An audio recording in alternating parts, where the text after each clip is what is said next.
Hello, you're watching Sightline on MNB World, an interview program that provides interesting guests with interesting information. And today in our studio we have Thomas Lai, Living Skills Director and Development Trainer from Malaysia. Hello, thank you for accepting our invitation. Sure. Thomas Lai, the Director of Living Skills, has more than 28 years of work experience in people development and team building, having been involved in training organizations from Bangladesh, Brunei, Cambodia, Myanmar, Mongolia, Vietnam, Malaysia, and Singapore. He is Certified Process Communication Model Trainer. I would like to start our interview from the purpose of your visit to Mongolia. Can you share with our viewers? Sure. Well, Living Skill focuses on people development. So when we talk about people, we are not limiting ourselves to a certain age group. So you can start from age 6, 7, all the way to adult. So I'm very privileged to meet up with my Mongolian counterpart, Suda. And she has this dream of reaching out to youth, to children, youth. And she wanted to see a change in attitude, a change in what we call perception towards life, to be more positive thinking. And I thought that was a very good vision and it resonated very much with what we are doing at Living Skill. So we agreed, and we are here with my partner. She is not here. And we just completed a boot camp. We call it Adventure Boot Camp 2023. Yeah, so we have about 22 kids from age 9 up to 15. And our focus during the camp was very much on character building, leadership, and also what we call survival skill. So our program is designed to meet those targets. So we have team building activities. We also were very privileged to have 2 army personnel from the Mongolian army. They came and actually taught those kids how to use compasses, how to start fire, how to cook, how to, what we call do medic, so how to help people in trouble. And of course we put all of those things into practice. We did in the afternoon a search and rescue activity. It was pretty fun. They have to reuse all that they have learned to do search and rescue. So yeah, we have nice activity, and we did this little thing from clay. So kids love it because we are teaching them how to practice sustainability. This is one of the activity we have. We call it. What is that? Yeah, that's decoupage. So this is a bottle we took from anywhere along the street, so we recycle them. So in a way, we are teaching kids to practice sustainability. We have been talking about save the environment, save the earth, but this is one simple way, one small steps that children can actually do that. So we got them into varnishing, then cutting off those motifs, animal motif, flower motif.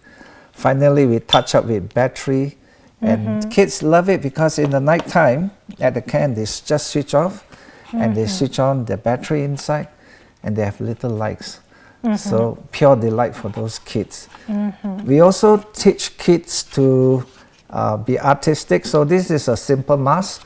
So we have competition for the kids. So based on principles of mask painting. So and this is one of the creation from the kids. All right. Well, this is something similar. It's also a part of sustainability, except that it is taken from plastic bottles and they are converted into a lamp. Yeah. Kids love it. So yeah. Well, we also include team building activities, and this is where we assign boys and girls to lead the team. So, and this really helped them build confidence. Confidence help them understand what is teamwork. I know we always talk about teamwork, it's such a nice word, But what goes into the teamwork is something that kids don't understand. So when they do some role play and do some crazy activities, they begin to see the dynamic of teams coming in. So as trainers, we will just highlight those dynamics to show them who is involved in the team, who is not involved in the team, who has switched off their mind, and what as a leader are they supposed to do with them. And how many children have taken part in this year's boot camp? Were they from Ulaanbaatar city or from the provinces? We have 22 kids, aged 9 to 15. They are mainly from Ulaanbaatar city. So the parents released them to come, and it's such a joy to have them. My next question is how the living skills is involved with the Demba skills? So we collaborated on certain areas. In this case, we collaborated on people development. So and Demba skills, like I said, they have a vision for kids to change. So we supported them in this. One of the techniques we use in managing kids is we actually utilize this technique called Process Communication Model, PCM. So when using PCM, we actually identify children in distress. That means they are not getting along with others. And as trained facilitator, we help them to make a U-turn from negative or disruptive behavior back to their character strength. That's what PCM does.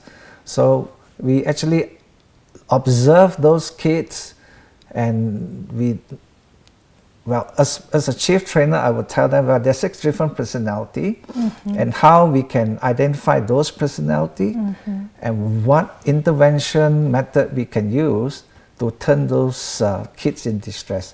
It's very, very successful, I must say, in that sense, because come Thursday night, we have a family night. The parents come over. We see the kids really presenting, showing their strength, showing their confidence. Little one from 9 to 15 years old, they were just so fantastic. So that's what we did. So we have different methodologies, but PCM was one of those main ones that we use. We have talked about team building, social skills, and those skills we know that those skills are all important, but to explain the viewers, for example, to parents, why those skills have benefits in the future life of the kids.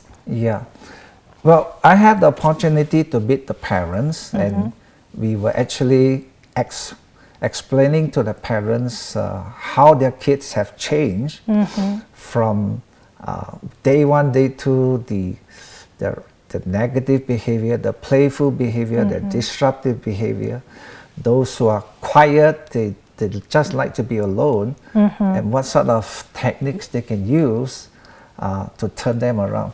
Now, for parents to know more, obviously they should inquire about process communication model that will help parents to be effective in their communication to their children. So we did not have, let's say, a public program for parents, but during the one-to-one session on the Thursday night, so we did explain how their children actually turn around when we apply the process communication method. So they're very appreciative because it's something new, and obviously they're also very keen to know more. So perhaps that will be part 2. I'm not so sure yet. So it's very exciting. Have you conducted similar programs, boot camps in other Asian countries? This is our first venture, and we actually talked to Suda and said, we are foreigners, we are Singaporean, Malaysian coming in.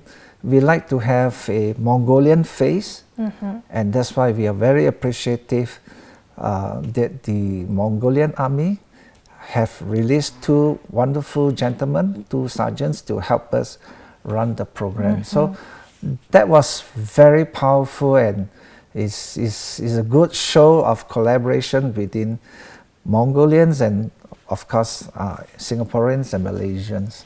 Yeah, I'm very proud of that effort. So in my past, my involvement is very much towards adult training.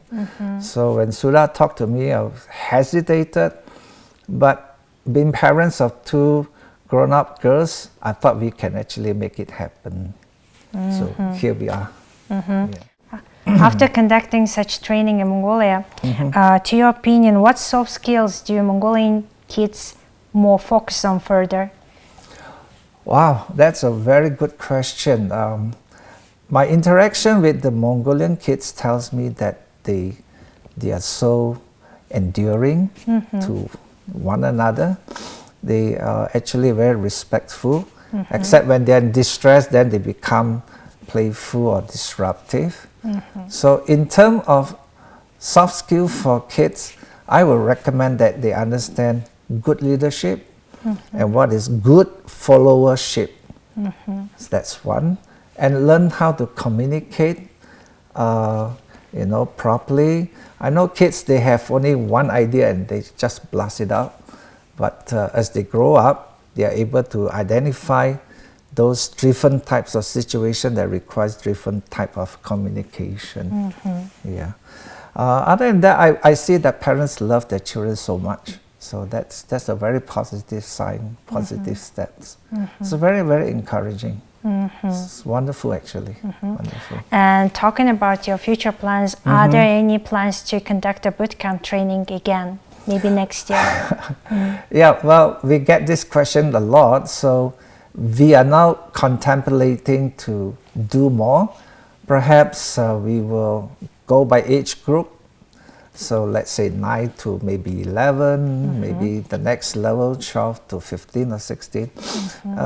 And then we target those high school. And so at present we are scouting and looking for a perfect place that we can do different types of activity that requires different skill sets. So what we have done is just a test case, and we thought we did very well. And the next step moving forward, we want to up our challenges and introduce various skill sets. But PCM will be the main foundation to interact with the kids one-to-one. So to turn their any distressed behavior back to their positive strength. So yeah, that's what you would do. Yeah. Well, thank you for coming and providing information about the living skills. Thank you so much. It's a pleasure to be here. Okay, Pleasure to you. share our experience with all the kids and families of Mongolia. Okay, thank you so much for having us. Well, that was the new episode of Sightline. We'll see you next time with more stories and updates. Today in our studio we had Mr. Thomas Lai, Director of Living Skills. We'll see you next time with more stories and updates.